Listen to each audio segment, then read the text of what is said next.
Telugu digital media network లో political కేటగిరీలో number 1 కేవలం 72 గంటల్లో 1,50,00,000 వ్యూస్ పైగా పాపులర్ టీవీ నెట్వర్క్. సార్వత్రిక ఎన్నికల వేళ ఏపీ రాజకీయాలు రోహిణీ కార్తె ఎండలను గుర్తుకు తెస్తున్నాయి. ప్రధానంగా కొన్ని కీలక నియోజకవర్గాల్లో నేతల మధ్య మాటల తూటాలు మరింతగా హోరెత్తిస్తున్నాయి.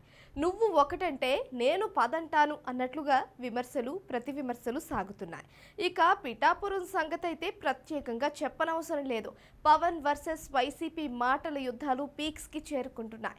ఈ క్రమంలో తాజాగా వర్మ ఎంటర్ అయి వాటికి మరింత మసాలా యాడ్ చేశారు. అవును, ప్రస్తుతం రాష్ట్ర వ్యాప్తంగా హాట్ టాపిక్గా ఉన్న నియోజకవర్గాల్లో పిఠాపురం ఒకటి. ప్రపంచ వ్యాప్తంగా ఉన్న తెలుగు వాళ్ళు ఈ నియోజకవర్గంలో ఏం జరుగుతుందనే విషయాలపై ప్రత్యేక శ్రద్ధ వహించారన్న అతిశయోక్తి కాదన్నట్లుగా ఉంది పరిస్థితి.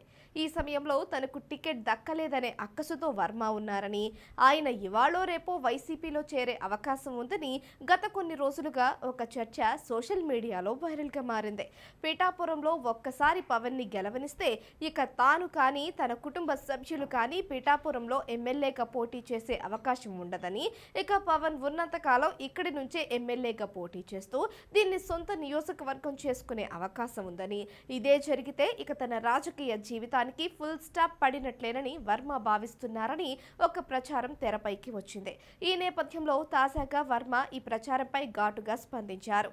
ఇందులో భాగంగా తాను చంద్రబాబు మనిషిని అని చెప్పిన వర్మ 4 నెలల క్రితం తనకు పవన్ కళ్యాణ్ పరిచయం లేదని, అయినా కూడా పిఠాపురంలో ఆయనను భారీ మెజారిటీతో గెలిపిస్తారని చెప్పానని తెలిపారు.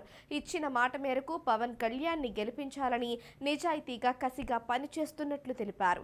ఇదే క్రమంలో సుమారు వారం రోజుల నుంచి తాను వైసీపీలో చేరుతున్నట్లు ఒక వర్గం మీడియాలో ప్రచారం జరుగుతుందని వర్మ వెల్లడించారు. ఈ సందర్భంగా తాను చంద్రబాబు మనిషినని, తన గురించి వైసీపీ నేతలు 2014 నుంచి ప్రయత్నిస్తున్నారని చెప్పిన వర్మ వారి వల్ల ఏమీ కాదని అన్నారు. ఇదే సమయంలో పిఠాపురంలో ఓడిపోతామని తెలిసే వైసీపీ మీడియా తనపై దుష్ప్రచారం చేస్తుందని అన్నారు. ఇదే క్రమంలో ఎన్నికలయ్యాక చంద్రబాబు పవన్ల సమక్షంలో జగనే తమ పార్టీలో చేరతారని వర్మ చెప్పుకొచ్చారు.